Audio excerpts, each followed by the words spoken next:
Hello and welcome to episode 16 of Let's Talk Tactics. I'm your host, Zach Burrell. Hey, I'm Daniel Boone. And I'm Locke. And this week we are joined by a special guest that should have probably been here episodes ago, so apologies for not having you yet. The man who started it all with all the tournaments, LongTimeTwitch. How are you doing, sir? I'm doing well. Thank you very much for having me finally, guys. It's definitely my fault. I've been away from the internet for a while now. Glad to have you back. It's good to see you around. And so tell us, we kind of like to ask our guests to tell us their history with Final Fantasy, kind of what games you played before, how you got to War of the Visions, and then what made you sort of gravitate towards the PvP format or in game mode in War of the Visions. All right. So I originally, my first official Final Fantasy was like Final Fantasy 7, when I was 7 years old. Whole like backstory behind that. But ever since Final Fantasy 7, I first played it like when it first came out. So I was 7 years old. And I don't think I would be into the same video games or just my even certain lifestyle choices, because like I don't know if I would have gotten into RPGs if it wasn't for Final Fantasy 7. Right. So I have a very, very strong bond to that game. It's by far my favorite franchise of all video games. I've played a crap ton of Final Fantasy 11 as well. I've played every single numbered title. I haven't completed them all. I was doing a stream where I was completing all of them through. But yeah, That's a commitment right there. yeah, Final Fantasy is has been and probably still will be a big part of my life. How far did you get on the stream? I was midway through 5. Okay. I was midway through 5. It's funny because funny thing about it too, like 5 was one of the main ones that I had not completed. I had started that game about 4 times previously, but have never finished it, and that happened again in that same streaming cycle. So of course it was just It seems like 5's a little cursed for me. Same for me. Like I'd never played 5, but I in the months leading up to shipping out to boot camp, I finished 5 for the first time. So I'll always remember it. I loved it. Like it's got a great storyline. So it definitely wasn't the game that put me off the first couple times. I don't know, I was younger, I wasn't as into it. But like when I was streaming it, I loved it. It was just my lifestyle that kind of changed. Sorry. Oh, go no, we're good. Okay, I was gonna say, if you had a 5 collab, who would be your non-Bart's character that you'd want? Since obviously it'd be Bart's. Probably Galoof. Galoof? Probably Galoof. That guy cracks me the hell up. With Ferris being probably my second, but Galoof, my God, loved that guy for what I've played through so far. Also, Krill's in that game, right? Yes, that's his. I technically haven't gotten to that part. I know the character. Oh, okay. But and I know they're. Anyways, we'll save that for people that haven't played. Yeah. I'll say I haven't played the game at all, but I know like from the TCG, I love Krill. So like she's one of my favorite characters now just because of that, like in all of her themes in the card game, which may be spoiler, so I won't mention them all. But so I'd be curious to see her in the game, but I don't know if she's like main enough. I don't know. But I would say she'd probably be in the second one. First one would probably be Bart's, Ferris. Crap, who's the second person that you? Yeah, no, I was trying to think. Lena, yeah, that's one of the big ones. Okay, so what actually led you to War of the Visions? Like, did somebody introduce you to it? Were you following it for a while, or? So before this got back into before I streamed War of the Visions, I streamed Opera Omnia, the City of Final Fantasy Opera Omnia, and I did that since release as well, since global release. And then War of the Visions had come out. I had some slight contacts through Square Enix, and through one of my other friends, my other streamer friends. They showed me War of the Visions. Originally, I wasn't that drawn to it. Like Tactics, I would say is probably my third or fourth favorite Final Fantasy of all time. I looked at it and I'm like, nah, I can't get into another gotcha game. Like Opera Omnia is already taking up enough of my time. And well, like one of my friends didn't give it a good review, and then I tried it, and I'm just like, huh, this game has like a lot of potential, a lot of depth to it, and pretty much I got hooked ever since. I was going into the mindset of being free to play the entire time, and that lasted for all of the first month. I was gonna say, yeah, how did that end up? Familiar. God, very familiar. Yeah. Now you, I know for a long time you had Sid as your background, kind of your like theme character. Was that when you first broke your spending, or was it before that even? I forget. Like, was that a month in, or I don't remember how long it took. I think I did like slight, like maybe like dollar purchases, like Sure, the sure. dollar stuff to get like the daily bonuses thing. The Final Fantasy Tactics banner was very, very kind to me, actually. I think I got Sid in like 3 pulls. And like if I had not gotten Sid, I probably would have quit War of the Visions right then and there. Would that be more of like a meta decision because you knew looking ahead at JP, or was it just like a character you wanted and like if you didn't get him, then Purely you have no personal. attachment? Okay. Purely personal. Like I just had the complete like emotional attachment to Sid, and I said like if I don't get him, I'm done with the game. Fair enough. I know a lot. I know there were a lot of redditors that followed that, where they didn't get him and they just right out of the game and never came back. So actually, maybe they came back for FFT2, but yeah, no, I still believe that this game should have a proper mercy system. I would say that's one of the biggest glaring issues for keeping their player base, because like as long as people are able to pull the characters that they want, they're going to stay happy. Right. So what brought you to PvP then? So the PvP aspect, because like I remember the Final Fantasy Tactics when it came out on the PSP. That came out, I believe, when I was in grade 9 or 10, so in high school. And there was a bunch of other people that also had PSPs. It was popular handheld at the time, and a lot of them actually also played Final Fantasy Tactics. So I had like very fond memories of PvP and Tactics at that point in time. It kind of just carried through to this as well. Plus enjoying like tournament scene for Magic the Gathering and some other small tournaments here and there. Okay, I actually didn't know that there was a PvP system in any of the previous Tactics games. I thought it was so there was a PSP release. It wasn't. Was it a remake of the original, or was it like an extension, like for the story? It was a no, it was basically a not a remaster is the correct term. They added in like the Dark Knight class. They added Balthier from Final Fantasy 12. Okay. They added someone from Tactics as well. Tactics Advance 2, I think. I'm trying to remember his name, but yeah, they added some stuff on. The glaring issue was the slowdown. Whenever you would cast an ability, it would drastically slow down the gameplay. So that was the big glaring issue. Otherwise, like it frame would rate wise, or frame rate, it would drop massively. So an ability that would normally take 2 seconds to fire off suddenly took like 3 or 4 or 5 seconds to fire off. So that was the glaring issue. Otherwise, that would be like hands down the best version of Final Fantasy Tactics. People have since modded it so you can play it without the slowdown with all of the benefits. Well, that's pretty sweet. I'll have to look into that. That actually sounds kind of fun. Yeah. Apparently, you can also like do that online, and there's people with like different custom firmwares for the original Final Fantasy Tactics. Oh, that's pretty sweet. Yeah. So how long did it take you to jump into a match? Because I know we have like Locke was the one who jumped in right away, didn't have like finished units or anything. He just, crucible fire. Then there was me who like waited way too long to fight because I was just like, I'm too nervous. I don't want to lose. I thought there'd be like some kind of like win-loss tracking. I'm like, I don't want to play until I'm actually going to be able to, have a good record. What about you?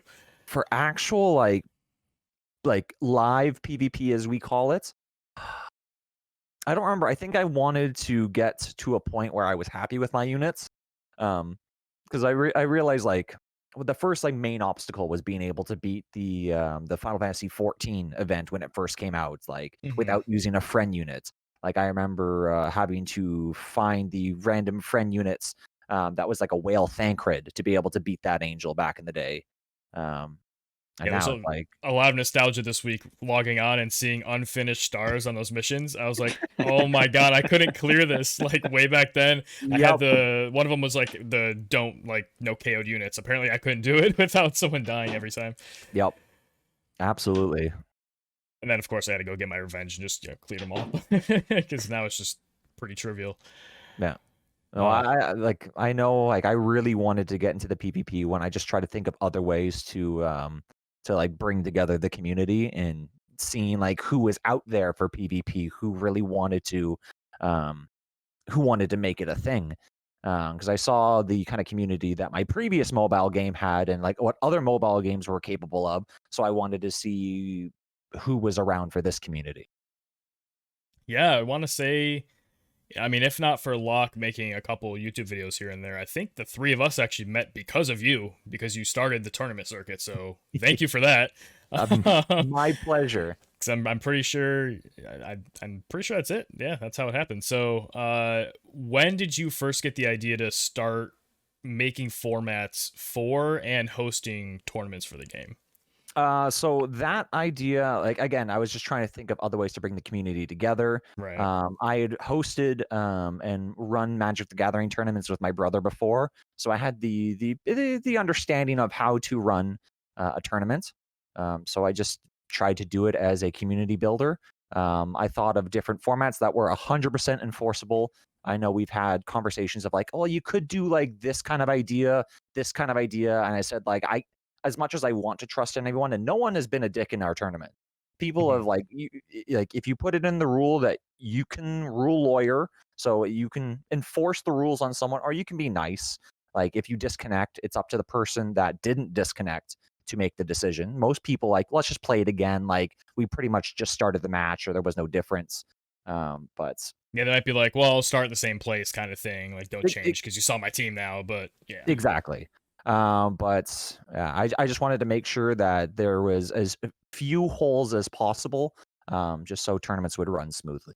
Yeah, definitely appreciate it. And I mean, when we just hosted the most recent tournament, try to continue that theme of everything being 100% enforceable. I know we had a couple hiccups here and there, but most of them were resolved in, private chat or whatever. So, Yep. I know you were no stranger to that last tournament. Not gonna name any names, but you had some issues. Oh my god, yeah. Anyway, like I already had problems. I didn't think my schedule was going to be as hectic as it was, and then it turned out. So I unfortunately had to forfeit to a couple of my opponents, which I felt bad for. I had like rematches with them afterwards of the tournament, just so we can still get that match in and we can still play, because that's the whole point of tournaments, is to play against people. Yeah, it's funny to have that kind of culture in this game, because you come from Magic, where I'm sure if you sat down at the table in a competitive Magic event, your opponent didn't show, you'd be like, yes, like on to the next round. Like you don't have to deal with it. Like maybe you don't have to deal with whatever the meta deck they had or whatever. Oh, so it's completely different. I'm sure people had that same feeling when I was putting up the prize pools for War of the Vision. When you were playing for like $50, or you're playing for $100. You're gonna then start to care a little bit more, because it's no longer just like I'm here for fun, but like I also want to get free Visor at the end of this. Right. Yeah, it's not free. You had to spend blood, sweat, and tears. Yeah. No, but yeah. So I just want to talk and kind of pick your brain a little bit about tournaments in general, just kind of designing them. Are there any future updates? And I know the answer is yes, but that you're kind of looking forward to for them, because we've talked about the spectator mode, which is going to be huge. That is the main thing for me. As soon as spectator modes come back, I will be coming back probably hard with the tournaments again. Just because like feature matches. Exactly, a feature match, and then there'll be tournaments. Instead of doing it within a 24-hour period, it'll then be like an entire tournament can be done within 4 hours. Sure, we may have a smaller like registration, but people then just have to put aside a weekends of like, it's like if you want to go to any sort of tournament, you have to set aside that time. Right. 4 to 8 hours depending on the size of it, and exactly, get it done. Especially it depends on the size of like Top Cut, because it adds nominal rounds, even though it's only like 8 people. Yeah. But are there any now, I don't know if you can say that you don't want to share it if you don't want to, but do you have any future ideas for interesting rule sets that haven't been talked about yet? I have a little book somewhere. I had a little book that I wrote in, and it had a bunch of different rule sets. Again, it's they had to be enforceable 100%. Right. As soon as they give us more options, like you can set a custom match where there's like the cost limits, they add in all the extra maps that they have in JP. As soon as they give us more things that we can physically control, the possibilities will become endless, or just extremely more vast than what they currently are. Like there's no reason why they can't add it, and I hope they do in the future. For sure. I mean, there's even if they give us, like you said, drop downs before you start a match, cost.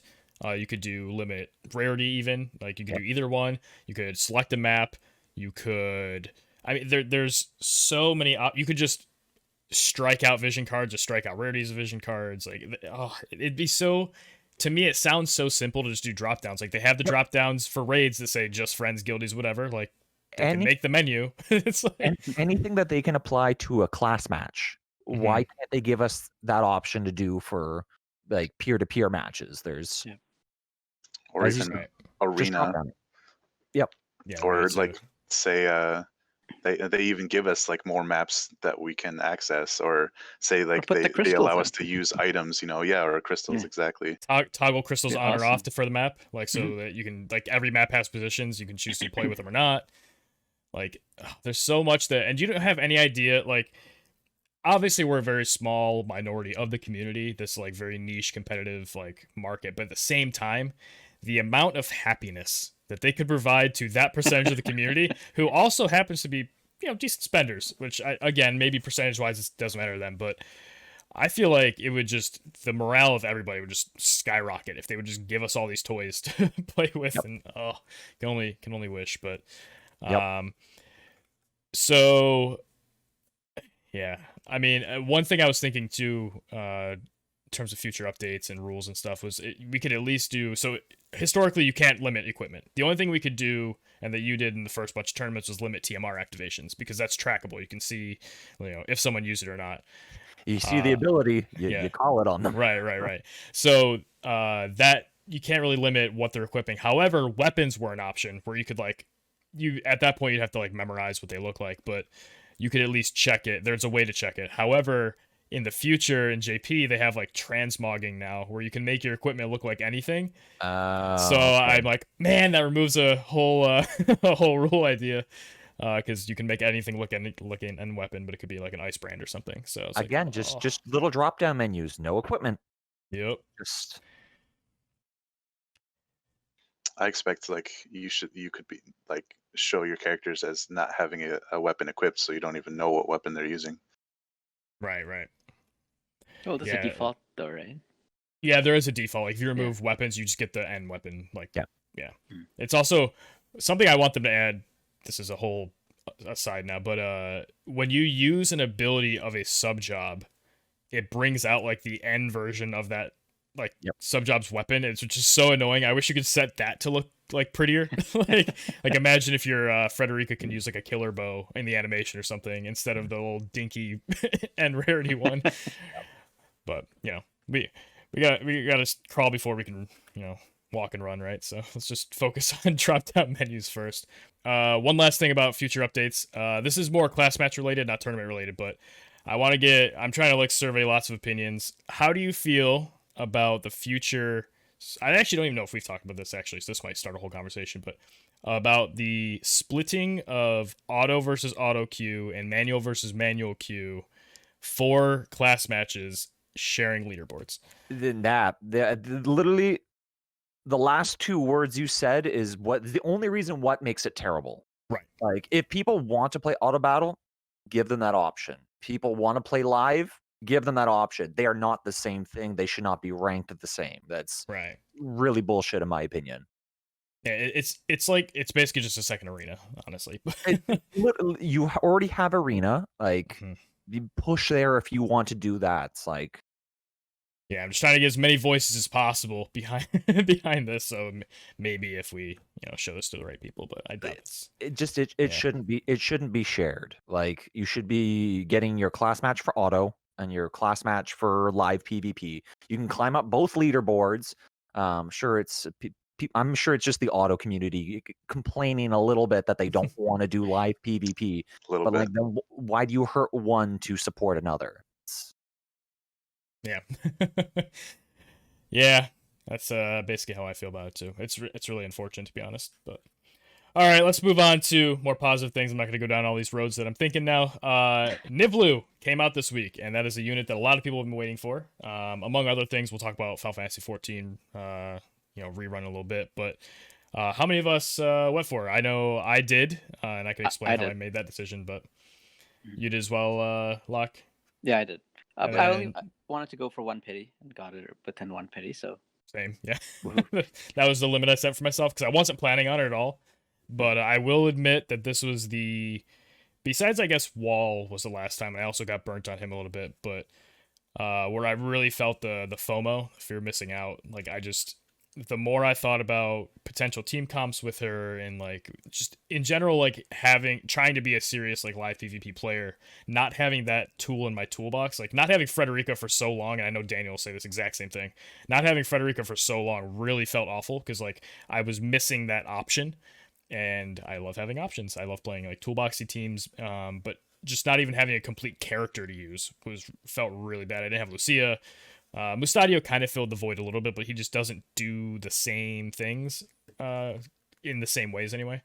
So yeah, I did go for her. I like you said, I got lucky. Very, very thankful. It only took one pity, and I actually got the pity slot. It wasn't a UR vision card like most people see, and in the past I've seen. So Daniel, I know you have a little bit of a hardship to describe. Yeah, here. I talked about a lot on my last stream, but actually, I kind of want to hear LongTime's perspective before I run into my story. Okay, sure. Yeah. Why did you skip Niv'Lu?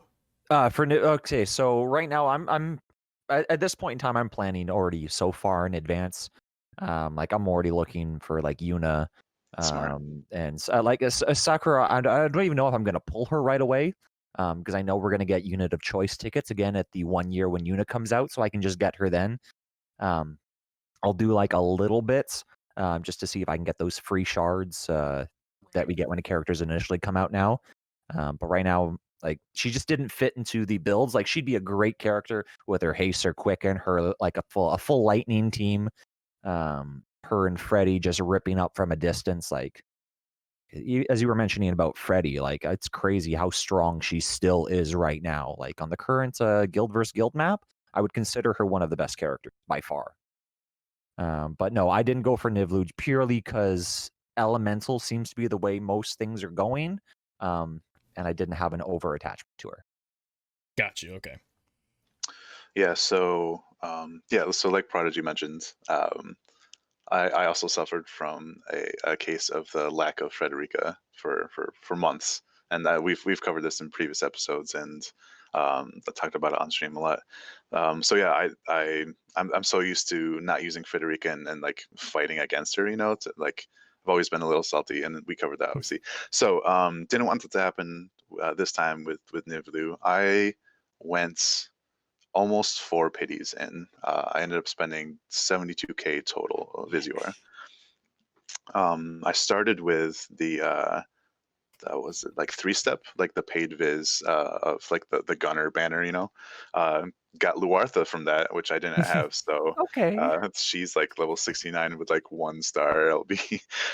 But it's been fun running a like all gunner comp for like building JP for everybody, and resonance and affinity and all that good stuff. But yeah, went way too deep on Niv'Lu, and I've been criticized, and I agree with this criticism that it wasn't like it was too far, like it's crazy to go that deep in spending for a non-limited time unit, but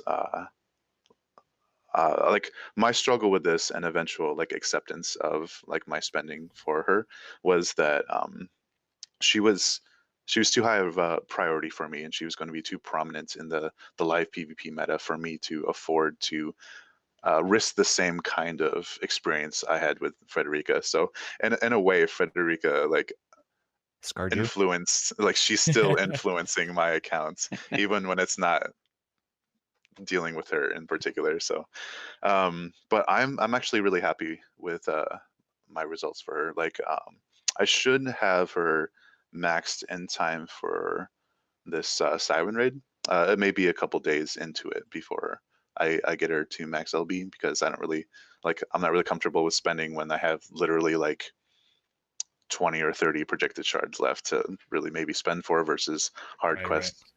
But it's so nice. I'm sure you guys can relate. It's so nice to not have to deal with the limited units for once. Like Definitely. since like what, like Halloween or something. Like it's weird. Like I was looking on the missions menu, like for the how for limited units they have if you finish their character quest you get like 40 shards, right? Mhm. I was like, where's Niv'Lu's shards? You know, because we're like, where are my shards, so man? used Where are to my shards? and I was like, oh shit, she's not limited, so like you don't get that.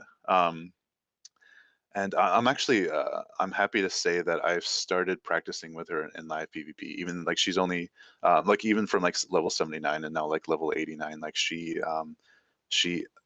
is definitely, she's been worth the investment for me. I'm having a lot of fun with my Niv'Lu, Frederica, Lucia team.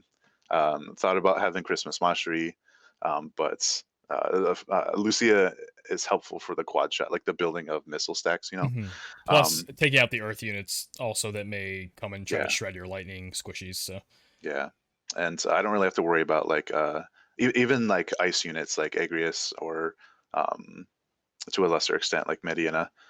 Like it's just a matter of like stacking missile stacks and just getting a whole bunch of turns in a row. Like I'm running Scion of House Belv on this team, so like they have like most of them are like over 90 agility, and yeah, it's just been a really good time. And yeah, like I maxed out Frederica's dream and anticipation of this team, and like I'm finally into the gunner meta, the range meta, and yeah, it just kind of feels strangely like cathartic in a way. So yeah, we'll see how long that stays a thing. Are you running what sub are you running Niv'Lu on? Like Time Mage. or Time Yeah, Mage? Okay. it's not exactly the Time Mage sub job isn't really going to be helpful for using her on for the class match, you know, because I mean haste is a hell of a drug, though. I mean, yeah, it's it gonna with as high as their agility, or as high as you can stack it. I mean, haste is still going to do a lot of work on the map, especially if you ran with a second Time Mage as well. Like if you had Shell or something, just to keep the cost down. Probably pop everybody up with haste and then just pew pew pew down the map. So yeah, he's too close, you just hit them in the shin. They can't move anymore. Or at least another team I was looking at that I was kind of preparing for is my whale team of Dwayne, Ruinstern, and Gilgamesh, like all at 99, like they're all maxed out and shit.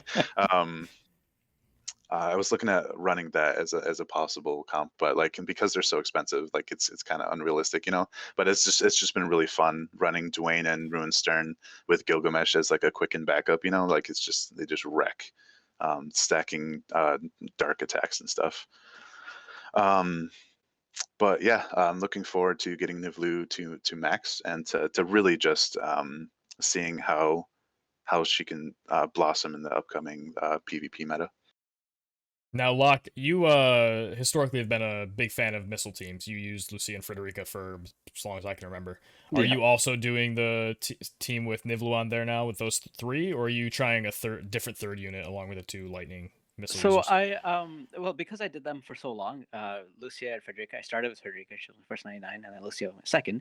I've been trying to like stay away from them for as much as possible, just because fair enough. I like doing different things, right?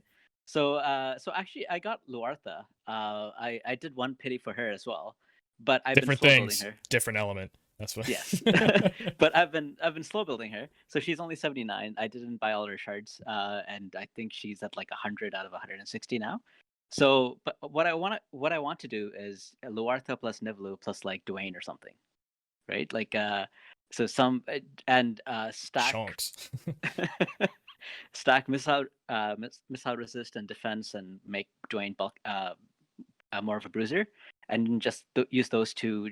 I don't know. It's just like a fun team. Like I know probably like Frederica plus Niv'Lu would probably do a lot of damage, being the same element, same missile, and everything. But I just want to do different things, just try different things. Just because I've used them for so long, I'm like I'm gonna get bored doing the same thing.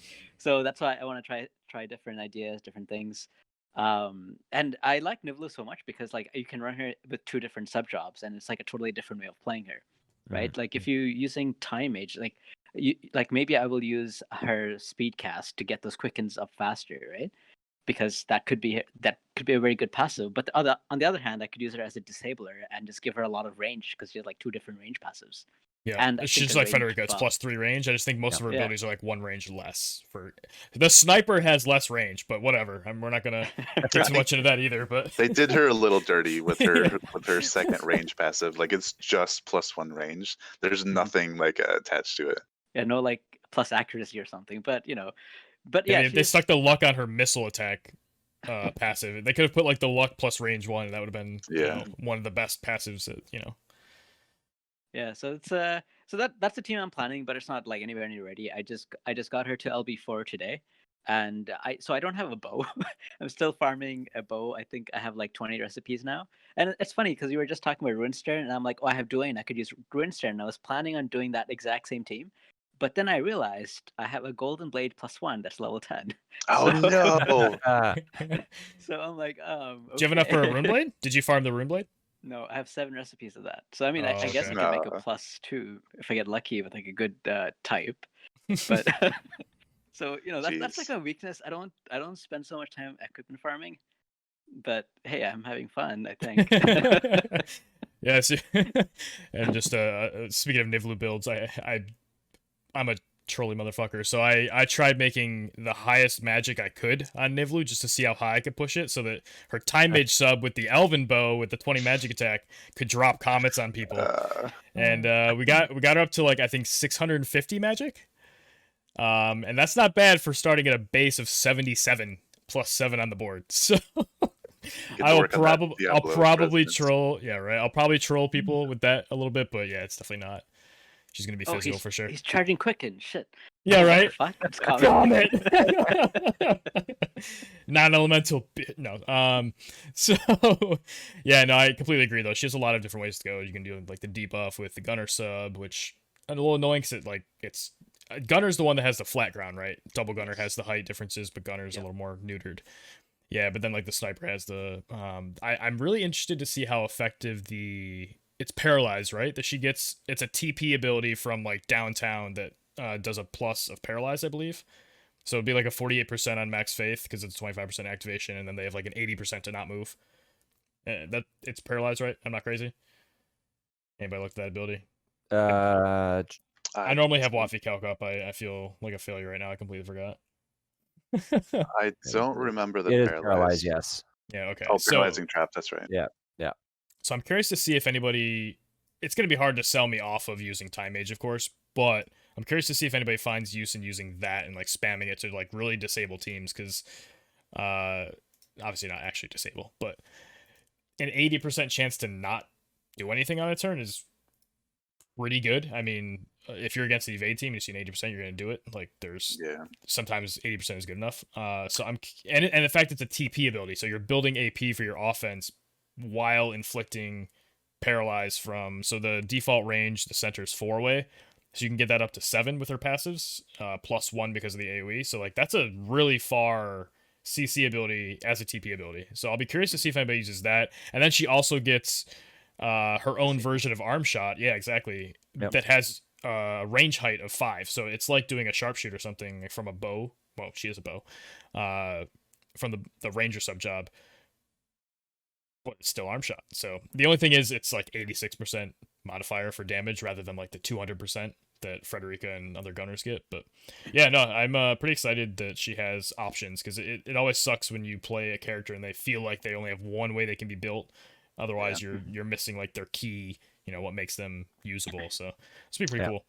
It's interesting you mentioned that, because I think with the class match rules of like no CT manipulation, like we might actually see her get run as her sniper sub job, because those, like her Arm Shot, her paralyzing trap, those skills are part of her they're not main skills, they're her sniper sub job skills. So like we wouldn't really expect to see them when we can get a juicy Quicken off, but when you can't use Quicken, we might see more of those emerge. Absolutely. Something I just realized too, she has her self buff that gives her range +1, and defense pen is also just like free. So you could actually boost that even further and have like the range of 8 that Frederica might. Something else, this is again just going super deep, but my friend was asking me how I thought about Skull on a team with Niv'Lu and Frederica, and I said definitely more of like a when you can use Quicken team, because you have 2 Quicken options. You can either choose to Quicken like Skull on Niv'Lu or on Frederica and do the missile chains, or you can do what I was thinking was cool is the problem with Skull is he can't get in close necessarily to keep up with their range and like when they're actually hitting people safely. But you could Niv'Lu Quicken Skull to get that extra range, LB people to build the chain, and then barrage a whole team on like this giant lightning chain. So that's another. I don't have Scald, but that'd be cool. I want to see someone do it at least. Like try that team out and see. It's I like when the quicken users can also be either quicken targets or convert to DPS, like Miranda and Gilgamesh both can. Less so like Shell, but yeah, there's a lot of stuff she opens up, and I think it's really cool. Yeah, I feel like she's just a terrific support unit, like a terrific offensive support unit, because she can remove Sentinel. She can remove she has a AOE ability, right? AOE dispel, and she has the barrier breaking skill. So she's just an awesome like support unit. So you can just put her on time mage and actually like don't give her any damage, although she probably has pretty good damage anyway. But remove just build her supportive offensive support basically, and She's have a her lot on your like team. Gilgamesh. Yeah, like she doesn't need to be on a gunner team. She can just be by herself and just support your team, right? Mhm. And so I think that's the reason why I ended up going for it, because I don't plan too much about like I wasn't thinking of her too much, and then at the end I'm like, she's like I don't need to play her in a gunner team because I'm trying to stay away from it. Although now with Loartha, I'm like, okay, maybe I'll try this out. but I'm like, she's just fantastic. Like I don't need to just stick with a gunner team. I can just put her on like a lot of other teams, a lot of other comps. So It's almost like sorry. No, I was gonna say flexibility just helps with the longevity of a character. Because like say if someone comes along that does better damage or does one thing better, if they can still do something else first or second best compared to the rest of the roster, then that's just a good investment. Right, Like right. absolutely, like if I had unlimited resources, I would absolutely go for her. Because I see where she is strong, where her appeal is. So I fully expect to see a lot of her in PvP matches in the future. I'll be curious to see if anybody maxes her LB as well, because I mean, Crush Armor is pretty good, and that's minus 25 defense, and this is minus 35 at Mhm. max, so that's pretty sizable. Granted, I mean nowadays barriers are a little bit more of a big deal, but she can also handle those. So she could actually, with that LB, she can get rid of buffs, she can debuff lower, get rid of barriers, and then I guess she doesn't really do. She has defense penetration, not resist penetration. So I guess missile resist still is good against her, but that's why you chain people to death. As Vinny says, Yeah. stab them 7 times and they will die. So Yeah, she's a great like tank buster, kind of like Lucia kind of started that that whole concept like with her target skill and her mastery ability. Like she gets like up to like I think it's like 60 defense pen, and with the defense down of her LB, it's like it's pretty crazy. yeah, I'm looking at that. So it's 40 plus. Do you say So it's you not might- master ability is the other source Yeah. of it? But you might not her- need to level Yeah. her LB just because she has like 3 different ways of reducing defense, right? Right, Like, right. Yeah. So it might be overkill. But at the same time, I like reducing someone's defense instead of defense penetration, because that can do more a lot of the times. Because like if you have minus 35 defense penetration, like basically to reduce your defense by 35, you need. I don't know. I just like. it I'm better. doing Like, the calc I've right been- now. I got it. Yeah, like Right. I've been using Unera for a long time, and that does a lot more damage than like 40% or 60% defense penetration most of the time. Because usually people have like what 50, 60 defense, and when like 60% of 60 is what, like 60. What is that now? I can't math right now. 36. 36. Yeah. Okay. So yeah. So you need at least 60 defense for someone to do the same effect as Venera, but Venera can also go negative defense, which Exactly, does a that's lot the more strong damage. thing about Yeah. her LB. Yeah, unbuffed. So she has how much? 20%, right? Normally.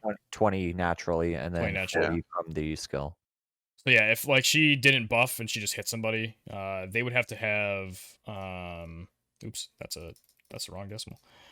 She would have to have, or they would have to have 175 defense to break it by 35. Like that's not going to happen with that. So and on the if you have like 40, it goes up to like 87, and then like you said with the 60 defense, then you're getting to the like similar range. But yeah, it's there are different ways to attack the same problem. And I agree that I do prefer the breaks to the penetrations, especially because people don't always just stack defense. They might do resists. And if they do resists, then your defense spend's pretty crap. And then you're actually even worse because their missile resist is really high. So, yeah. It's interesting. So, her limit break multipliers are lower than it's normally like the 160 to the 200. Mm-hmm. Hers is Caps out at 130 to 165. Yeah, that's the unfortunate bit. Is it a big AoE or I just closed it? It's It's big AoE. It's because of AoE the big 2. AoE, I believe. Yeah. And it's 58 AP. It's crazy. Like it's really expensive. I mean, she has some good TP moves for sure. Like, she's not gonna have a problem generating her own AP, which is the other thing too. Being on a team with Frederica, you want your Frederica to actually have the bells so that she can spam her barrages and stuff. Otherwise, she's kind of starved. Yeah. Niv'Lu has these quickens and hastes, and her self buff, 2 different self buffs, so she has more than enough ways to generate some AP while supporting the other units and convert later. But yeah, that LB is a bit expensive. 58's quite a bit. I was tempted to use Fina's TMR to add like the charm chance because Troll. what's to keep people from maxing out Niv'Lu's faith, right? Like I have her at 70 faith right now, but I'll have her 97 easy. I mean, like it's pretty. We kind of take it for granted that like you want to raise your faith as high as possible if you're trying to get off these status conditions. So yeah, definitely thinking about raising it as soon as I can. Kind of forget where I was going with that. Yeah, it makes no difference with her having her faith, because like if someone gets if someone can touch her, she's probably going to die. Exactly. She can't rely on reflex or anything anyways. So she definitely needs to hide behind that faith, and so hide behind that range and being able to quick and haste and just kill people from afar, because reflex ain't saving her.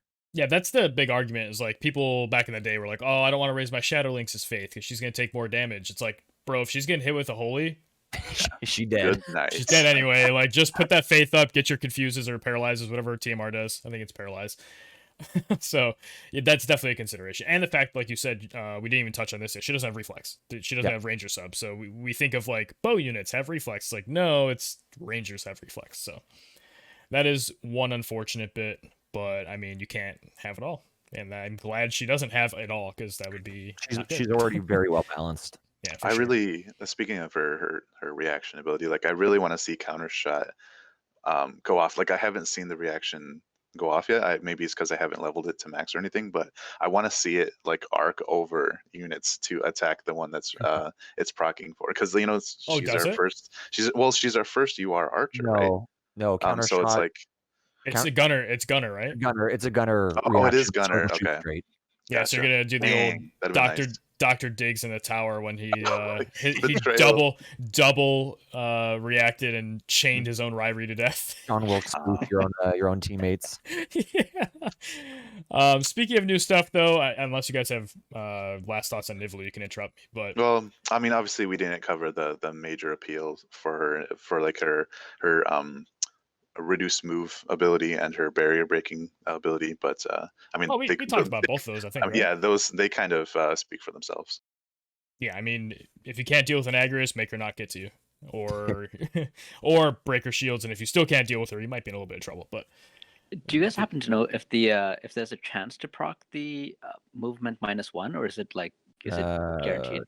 It seems like it's guaranteed. It's like she has another one that decreases agility by 20%. That's also guaranteed. It's not a status. It's just a debuff. So movement is a stat. So affecting it up or down is considered a buff or debuff. So it'll just apply. Whereas like you never really have a chance to decrease attack or magic, but you have a chance to charm or paralyze or whatever else. So okay. Speaking of new units, though, Locke, I'm going to ask you a question. I'm very curious to hear the answer because I don't think I've talked to you about it yet. You were infamous for using Thancred for a while, and you still have done some cool stuff with him recently on PvP, but I believe you only had him at 89, if I'm remembering correctly.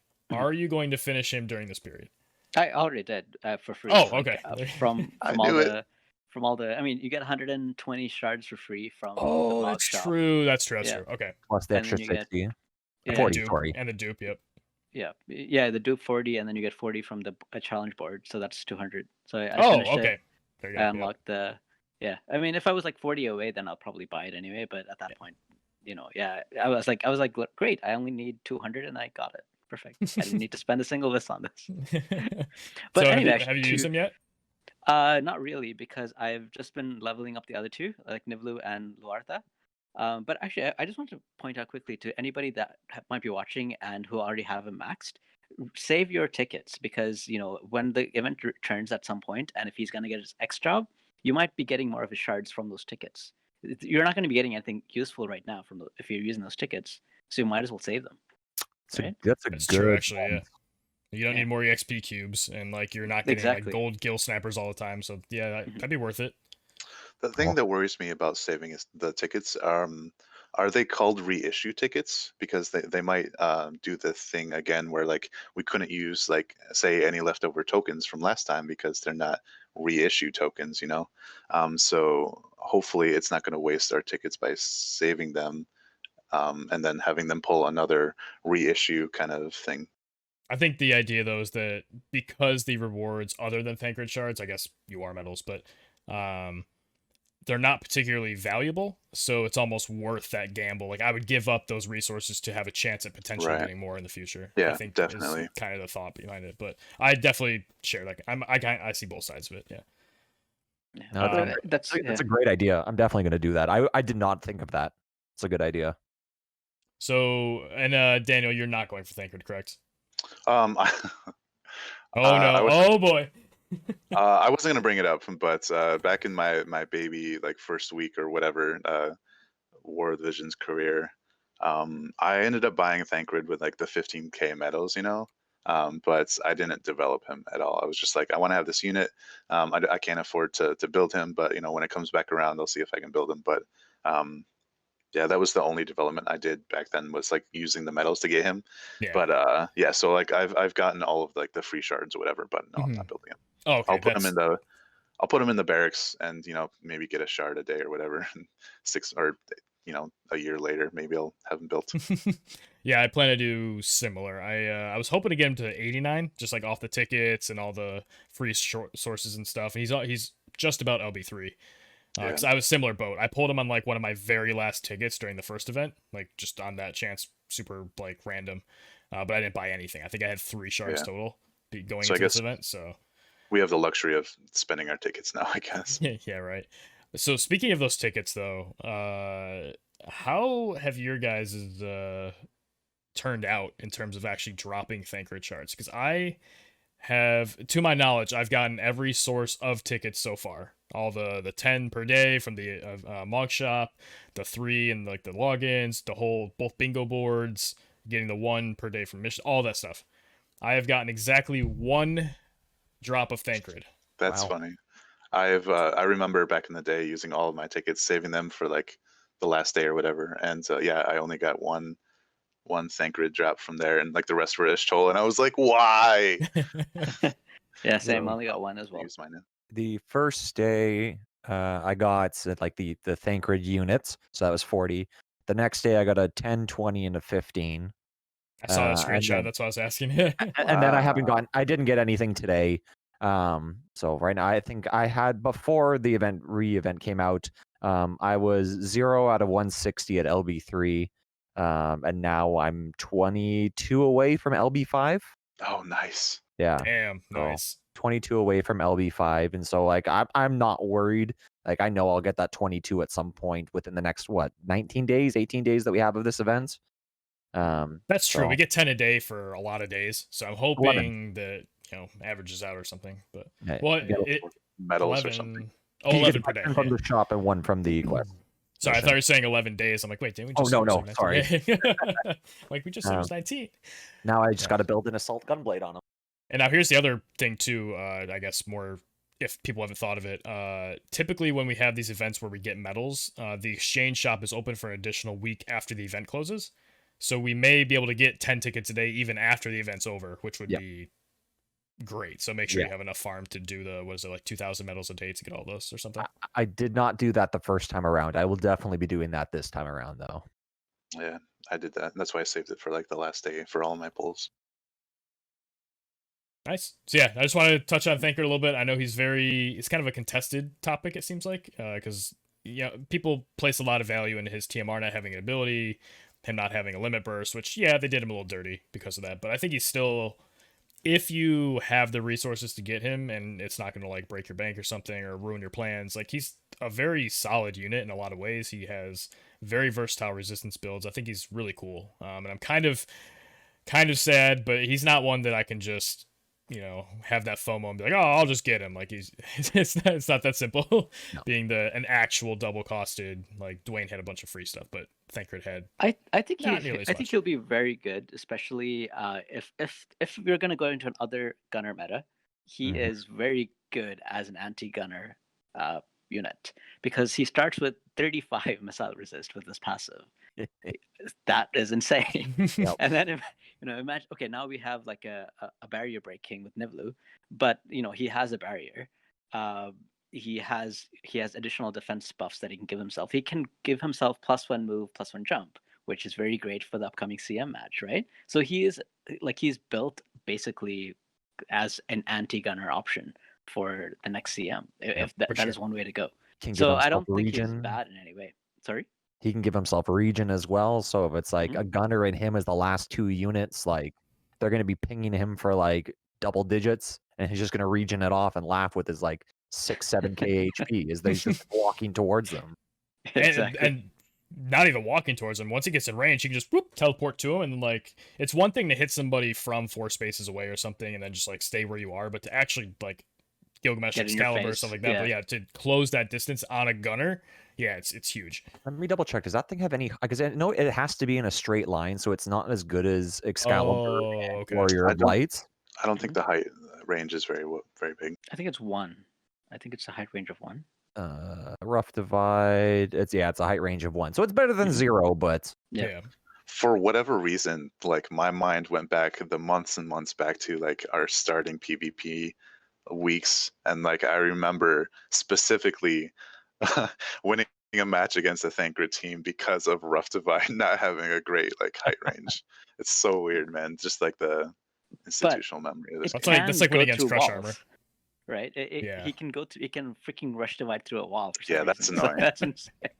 yeah, he was terrifying for like early days of PvP. You saw Yeah. 99 Thancred, you're like, shit, that is a walking brick wall coming towards me. Yeah, like you're saying, all those tools, the regen, the shields, if you line up if his resist line up with what you're using, like, yeah, it's crazy. I think his only -1 is what, strike? Oh, no, it's a magic. It's magic is super negative. Never mind. Yeah. Magic -30, because it's like 20 slash, 5 pierce, 35 strike, 20 missile, and then -30 magic. Yeah, and he's got a magic, missile, and pierce passives that give +15. Yeah. Yes. And he also has magic reflex as well. So I mean, like his his magic, you can kind of negate a little bit of it. You can give himself magic reflex and the missile. Magic passive as well. Magic resist passive. So he's pretty good. I mean, it's just I think we get all these like really like compare like Ruinstern or something or Gilgamesh to him. Okay, then maybe you're like he feels underwhelming. But in the right context, I think he's great. I used him really well for a while with Kilfei and Eldira. This was before like Halloween Leela was released. So I would just go and use Keen Blade on somebody, then Holy would one-shot you no matter who you are, right? Because they got so annoyed of these Agrius with like ridiculous like levels of barriers and passives and resist and everything. So I was like, okay, I need to combo somebody somehow and like kill you. So that's what I did. Like it was great. Well, you did resistance break into pierce stuff too, right? Oh yeah, that's what I did. Not Keen Blade. It was resistance break. So that's a two chain plus like Holy and -38 spirit. Yeah, and so that's how I did like ridiculous damage with them. So that worked, and that was very recent too. That was maybe like a month or 2 away. So it's not that he's like gone to oblivion.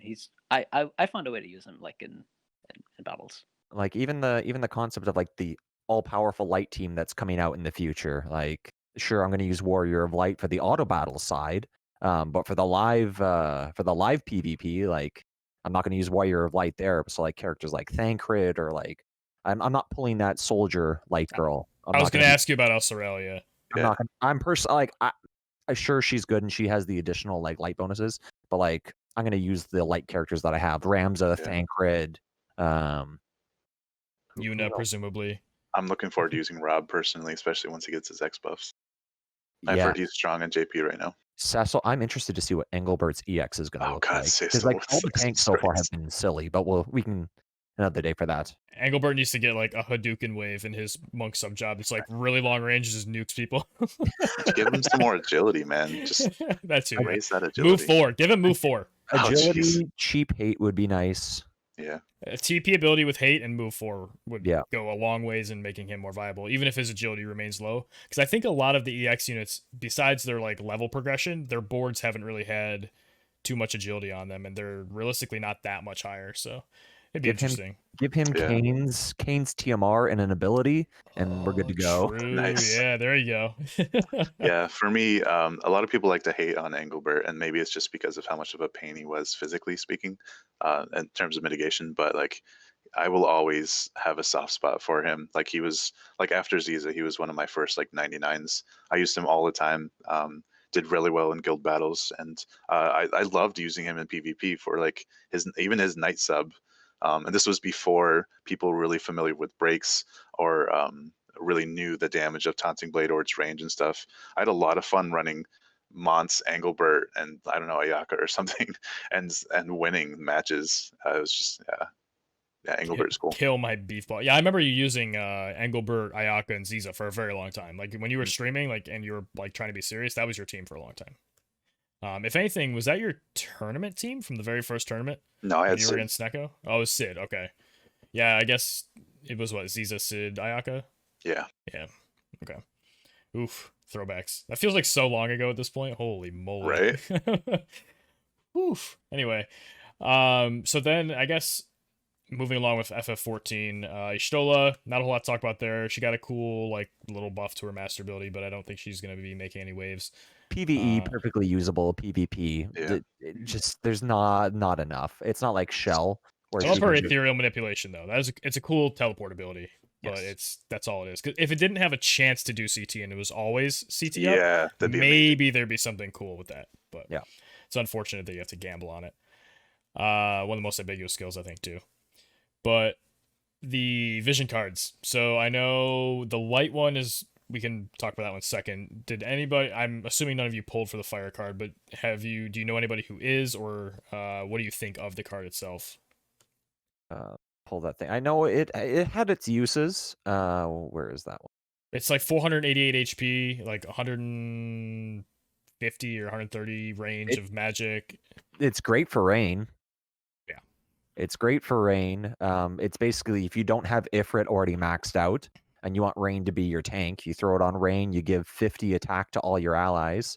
Like the HP at 488 and the magic at 140 already. Like that card was made for rain. Yeah. Which is weird because it's for the FF14. Like the Mobius card was also kind of made for rain, but like this one almost even more so because it's got that fire specific bestowed, which is such a weird design. When I guess it's for Y'shtola, right? I guess that's actually who it's I wasn't gonna say it. But why? But why? I mean, say it. I'm being an idiot. I just forgot there's a fire unit that I was just talking about. Mm-hmm. No, but the fact it gives attack percent on the party and magic percent, and like it incentivizes you using a magic unit. It's very strange to me. I like having the cross, like supporting the other damage types on my team, like with a vision card like that, but it still feels very bizarre design wise. I would think about it if it wasn't limited, but the fact that it's limited and like we don't have like a fire hybrid unit, just makes it a really kind of obsolete for me already. Yeah, I think the limitation to fire is probably the biggest kill there. Yeah. That card. Yep. Remind me of the Mobius later. I'll okay. I'll bring it up. Talk about it now. Yeah, talk about it now. Yeah. We'll talk about it after. Oh, like after the podcast? Oh, we can do it now. I was just say like if you guys can think of your top 1 or your top 3 regrets of things that you've missed in this game, can you guys think of them? Igrius. Yeah. So not buying Ziza shards the first time they were featured. Let's just say something that you've missed and you can't get back. Mobius. Mobius card. Keepers of the Crystal for me. I enjoy a fire team. Yeah, Igrius. He's a Igrius. It's a weird question because other than that, this is like I'm a whale, I guess, but I don't think there's anything I'm missing besides Delita. That you wish you had. Like I know, like I like my number one thing I would still say would probably be Halloween Rairyuu. for that TMR. Oh, Sure, yeah, jeez. yeah. That's a good point. That number one is my biggest regret so far in the game. Because that thing has just been so prevalent in PvP. Like, the only reason I ever lose a guild versus guild is because of that TMR. Yeah. 100%. And then the other ones would probably be Mobius or the calculator card. Okay, yeah. Yeah. That one was just a matter of I couldn't do all of it at once, and No, I absolutely. made my choices, yeah. No, the calculator card, I tried to go for it last minute and ended up getting Christmas Mashery instead. And so I had to scrounge up in the last 2 days to try and get her to LB4. Christmas Mastery may turn into Nice. one of mine down the line, but for now I'm okay with it. Mhm. We'll see how I feel in, a couple months when she gets her EX and stuff. Oh man.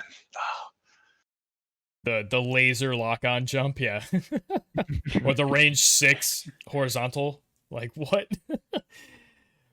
Yeah, I guess if that's the sort of criteria, it's mainly just the Mobius card.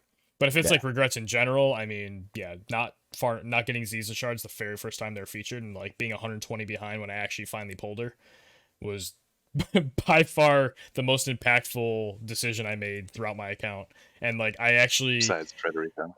yeah, Frederica, like I don't know if that's a regret though. Like I made my choice, and it's not. I don't necessarily Same, feel like yeah. I lost a lot because of it, but I maybe could have gained because of it, if that makes any sense. Yeah. Like I didn't feel bad about it, but I might have felt better if I had it. Sorry for the sidetrack. We were oh, no, on I'm- Final Fantasy 14 cards. Oh, we sidetrack is should be the How subtitle dare of you, our sir.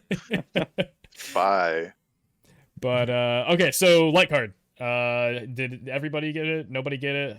How I got are it we the first feeling time about around, just because again I was stupid and I thought I could get Thancred out of that summon. it? Oh yeah, I remember that. So I have that I think at level 55.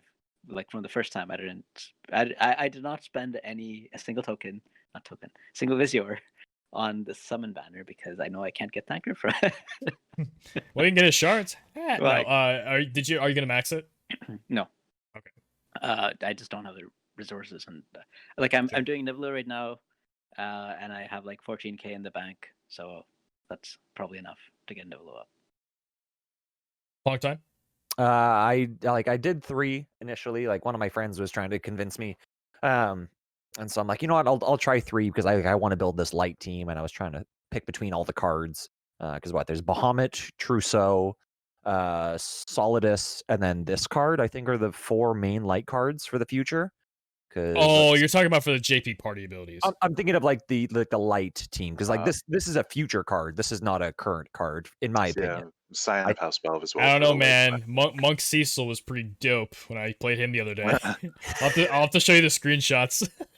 Show some crazy damage, but at least for like how I'm choosing to build, this is a future vision card for me. Like I don't plan to use it anytime until Yuna enters my team. This card's dead to me, but it's going to be built at 99. Sure. Also at MR, Red Chocobo increases Dark Killer. So that's gonna be an interesting little side benefit. For you I mean would with the have to JP have party Red abilities? Chocobo. With the like additional like elemental abilities. added Oh, onto sure, vision cards. yeah. Because Gotcha. like right now it adds light attack as an MR card, but to add Dark Killer as well as like Yeah. a more affordable kind of.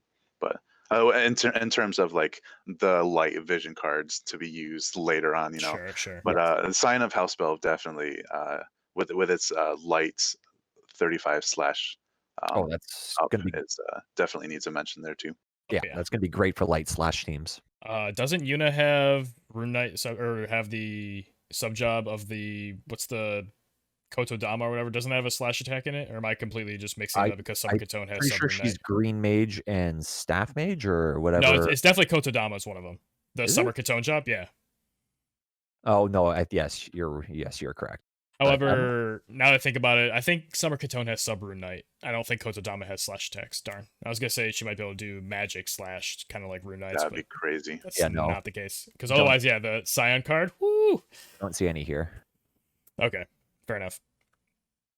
Yeah, I did end up pulling it. I did 3, like you said, on the banners, kind of like see what happens, and then I watched my friend pull last night, and got the itch. I'm like, yeah, I'll throw 2K into it, and got it. So now I'm like, all right, I'll find a way to build it. I'll cash in some missions and do all the story stuff I haven't done for a while, collect all that Visior, and make it work. But So you said long time you did 3. Did you stop there? I did 3, and then I stopped there, and then I saw like someone mentioned it, and then a bunch of I think it was Mako posted that it was like Yeah. already built, and someone's like, "You guys are crazy." I'm like, "How many did it take you guys?" It was like, "I got it in 5. I got it in 4." I'm like, Yeah, "That's I was the one that barely said more I than got what it in I 5. put in." because that's how chances work. Yeah, exactly how it works. So I did another 3, and then I got it. Then I'm like, sweet, it wasn't a waste of money. It was sorry, I already had the Visor, thankfully. Like I'm trying to not do anything until hopefully when Una comes back. So we'll hopefully nothing throws you off the path. Yeah. Yeah. So I'm Tempts you. trying to stay real Yeah. true these days. Yeah, Good I luck, mean, friend. with the front line, or not the front line, what was it? I think, didn't we get like a letter for the new year or something? Like some producer Yeah. letter where he mentioned global first collaborations are something we can expect. So that could be like, I imagine they're not going to give us like Final Fantasy 7 first, because that would just, I can't imagine being a JP player how livid they would be. Oh, jeez. But like maybe 6 or 9 or something could be like a I don't global know. first. So something I like feel that. like I we've think it was seen like like off game. Sorry. no, yeah, we've seen like Star Ocean and like be a Oh, okay. collab and Brave Exvius, you know. So like I don't have my hopes up or expectations up too much because I'm not Fair really enough. interested in these like off franchise games. But you know, I feel like they're kind of traps for Visior when we have these really popular, really powerful units on the horizon, you know. But yeah, like I'm also looking forward to the you know the spoiled or the what is it the teased global exclusive stuff. As long as it's not like a global exclusive Ariana Grande or something, you know. Oh jeez. Oh my god, it's gonna happen. That's God, The waifu. I will not look at the game the same way. I know it's so hard. I never took Brave Exvius as seriously as War of the Visions because of those kind of collabs. Like I'm not looking for Denier at all. It's just, it's for some crowd, right? Yeah, yeah. Just look at it as a break. Just like be thankful for the no temptation. The other one that I have my eyes on though, and I have no idea what sort of timetable to expect, but is the UR Zazan. Could be sweet. Yeah. So whenever that comes out, we'll see. That'll be another one where I hope at the time I have either a stash of Visior or, Yeah, move 7. some juicy overtime or something. So I'm glad that you guys all got the Signs of Shadow card. I also got it. I mentioned like just a second ago, like I was the one that said I got it in 5. Would have been nice to get it in less, but getting it in 5. I have like 125 it's like doing a step up, right? Yeah, right. Like the 10K step ups. Yeah. I'm like 125 left to max it, so I'm really happy for future light team. Sweet. Way better than 72K for Niv'Lu. Yeah, there was I was saying this before the cast, but I was trying to talk. So at the time, I had the mindset of it's a very good card, obviously, but it's replaceable by, like you said, you were going to use Trousseau, and I'm like, well, if I want to do a mixed damage, use like Echoing Screams for slash and then Trousseau, and I'm like, wait a second. This is just 35% across all damage types. I'm like, oh, so it's actually my argument is proving why I should get it. And I'm like, ah, shit. And then my friend was like, oh, all right. And he just started pulling for it. And then it's party buff in the future also then helps you defend against Light's natural enemy. Do you think we're going to get those in the form they are in JP? Some of them, yes. I hope they're the same. And some of them, no, I hope they're not the same. I mean, structurally, like, are we even going to get them like as max party ability, or do you think that maybe because we have all these specific bestows, there's a chance we don't even get them at all? I'm pretty sure we're still going to go into the same direction of solo party. Like they're going to go with the solo element stuff. Yeah, I'm curious to see if they're the same magnitudes, but yeah, that is probably the best argument, which is all this stuff incentivizing mono teams. We're likely to get them, but yeah, I'll be curious to see if they're either nerfed or changed or anything because of all of our crazy bestows. Because I mean, you've seen the ice ones, right? Like Fenrir, Odin, and Mask together. Fenris is so good. What are the other ones you were mentioning? Okay, so Fenrir is 50% attack to ice. Yep. Odin is Accuracy. 25 accuracy to ice. And Mask is like 35 pierce to ice or something. So you can do like Victora, Agrius, and something else, and just like Mask. Oh, that one. Pierce. Mask of Deceit, yeah. Okay. It's just like with our, so we have the bestowed effect for Victora on the card, plus that ice pierce for the party on the card, plus the killer. Let's see. Are there any Murder. other crazy ice ones? I think there's some like, I'm sure there's an MR card that's like fire resist for ice units. There's probably one that's like ice resist for ice units because some reason they thought that was a good Yeah, effect. that's just so dumb. Sharpen Concentration adds like man killer for ice units. That's pretty sweet. Oh, yeah. It's only 15%, but it's an MR card. Mm-hmm. Rosa.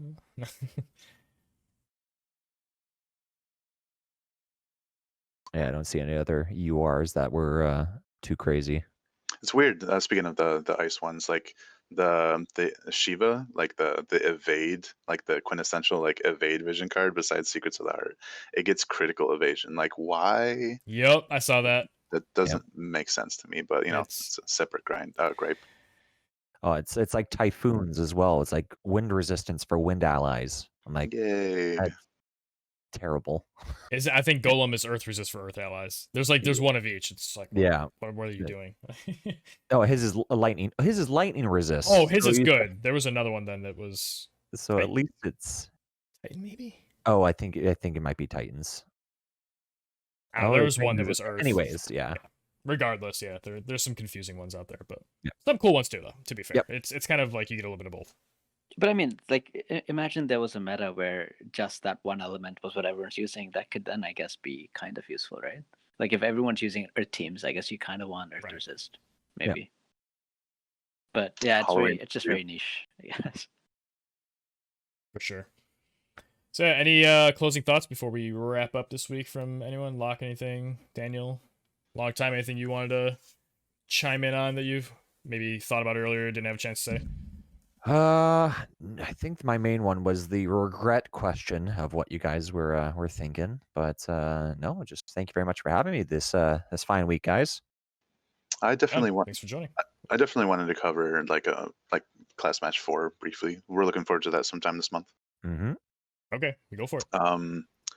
So like we're like kind of most of us are expecting it to be like JP's like Class Match 3 with the no CT manipulation, healing. Is it healing down or just like no healing whatsoever? Healing effectiveness down -50, but the problem is since every unit has that debuff, if you target somebody, you're getting -50 and then -50 again. So it compounds and you end up, it's approximately 10% effectiveness. Damn. Oh, really? Not 25? No, okay. So yeah, if you get full life, you come back with 10%. So I actually tested with Wall and Kane. I did healing down and then I did Kane or Wall's like his self-heal thing, and it cut it exactly by 90%, like to the number. Okay. So, aggressive. Because it should be similar to that because it's 50% user and target because it's himself. So I mean, you could test with anybody, but just happened to be Wall that I chose. Someone was asking about it.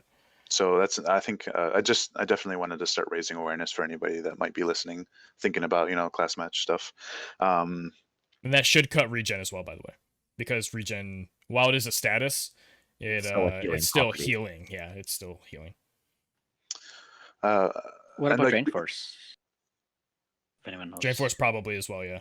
You can confirm with Lazarus probably, but I'm like 99% positive that will also. Anything with the green number that makes your health go up, I think is just slashed. Mm-hmm.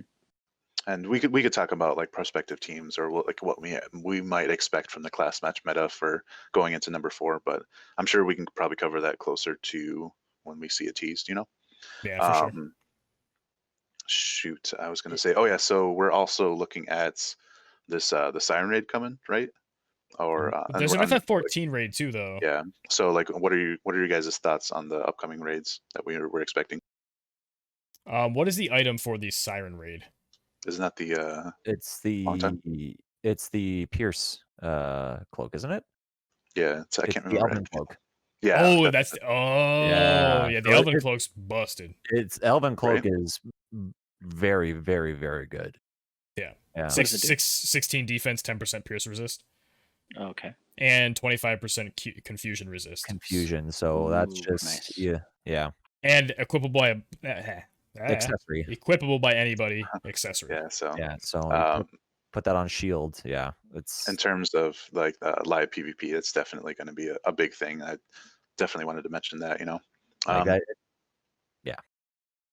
Is there a disable resist piece coming out soon? There Anyone know? is. Yeah. That's The Final Fantasy 14 raid is going to be Yep. the disable piece. The one we're about to Yeah. get. Okay. It's a that's helmet. why. We're getting 2 pierce resist pieces very soon. So the Oh, helmet, that's true. That is one. the helmet is pierce resist as well. So again, a little nick to Kane here and there. The only thing that I find negative about the helmet is that it does come with the -3 agility, kind of like the golden plate. Mhm. The golden plate used to do. So Mhm. you're going to get as a shield stats, 478 HP, 18 defense, 4 spirit, Nice. -3 agility, and -8, sorry, crit rate. Okay. So it's a 25 golden disable, armor. 10% pierce resist. So something interesting about this that I like is that because it's a helmet and not an armor, heavy armor people can still wear it, but Vikings can actually use it. So like Yerma, actually I guess it might just be Yerma, but So far, that's Victor? just yeah. what was Vikings. No, Victor's not a Viking. No, Victor's he's a heavy. dragon. I think there's another job or two though. I'm forgetting which ones that they can only wear helmets and Yeah. cloth armor. So this will actually give them an option for the sort of golden armor experience of having that 18 defense, in addition to a resist of some kind. So that's Spellblade? kind of cool. I seem to remember Freyavia being able to wear. Freyavia can wear heavy armor. So can Oh, okay. Olua. Yeah. Gotcha. Mhm. I don't have her, so I don't really regret having her though. Not having her. Lancer might be the other one. Lancer generally has been able to wear both heavy and cloth armor, if I remember Because correctly. Eileen can And- wear... Oh, Eileen. Oh, they can wear everything. Hat, Yeah. helmet, cloth armor. Okay. which is what I've always liked about Lancers. One of the things, at least. Man But, strike. Yeah, so that's those 2 raids, and especially those 2 pieces of gear from the raids. I definitely wanted to bring up for our listeners, just to have that on the horizon for people. Hopefully, you guys have the chance to be able to build, if not a +5, like a +4, something like that. The helmet, the Final Fantasy 14 should be a lot easier due to it being an event raid rather than a raid. Nice. So you'll get, I think it caps out at 80. You'll get Mhm. a +1 at one point, or is it a +2 and you'll get a +4 at another? No, someone correct me. I'm Some getting this. breakdown of those. I don't know. You get like a +1 Yeah. and a +3 for free when you max it out. Nice. So that'll be much easier to build than the Elven Cloak that comes out. Sweet. We're getting a lot of units that do disable, like Dwayne does it, Yep. and now Niv'Lu is also. So I think that piece might be good to have for all you Agrius users, especially. I will. Pop it on Agrius, and you don't have to fear Dwayne's disable anymore, right? Just a brief aside, like I will always remember Fred's arm shot as like like the disable proc on that. That was what broke my streak in the first CM. Like if my opponent Mateo, if he hadn't gotten hit that arm shot off successfully, I would have probably gotten the 40-0 or whatever. I remember watching that. Yep. Yeah, that was actually one of those streams where I actually watched like the whole thing, and you lost twice. I was like, oh, that's my fault. Yeah. But anyways, yeah, that's a good point too. Is it's disable resist 25, and that subtracts from the base chance. It's not like you go 48 to 23. Like this is just you're immune to any 25% disable abilities. So that's pretty sweet. And I think if you couple this with Rosa's Pure Prayer, you're now immune to everything but Charm, but you're also Agrius, so you're immune to everything. Is that accurate? Am I missing one? Mm-hmm. So at least for the common stuff, like maybe there's like a poison or something that you can still get hit by, or petrify, I guess might be. Mhm. But for the top used, especially like the Agrius statuses, so to speak, I think this covers you. That's pretty sweet. Yeah, that both the helmet and the cloak are going to be highly used equipments, I think. Especially as Kane is still considered one of the top dealing DPS in the game, and now we finally get some good pierce armor. Yeah, for And sure. Also protects against, again, disable, which is now more prevalent with all the gunners, Agrius, and then you can, with the cloak, you can protect against Agrius is LB. And presumably we get Leviathan next week, which is the party 20% pierce resist card. So Yep.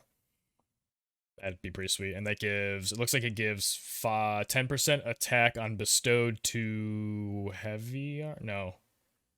There's a weird job display here. It's only some jobs. It's like winged one, red mage, spellblade, warrior, knight, stuff They like get that. what? For 10% the attack? 10% attack on bestowed for Leviathan.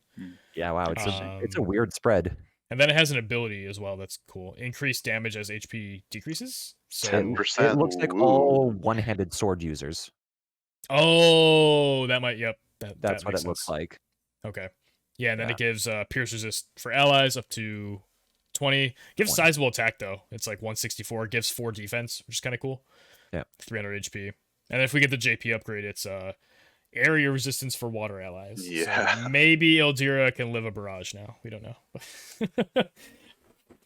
The jury's out. But yeah, anything else you guys have, or is that finished us for the week? If we knew more information about like the exact limitations of CM4, we could definitely go deeper into specific teams. Mm-hmm. But until we know like what the cost is and everything, like I still expect to see a lot of Agriuses. That's one thing to always expect. Niv'Lu, stop coming at me.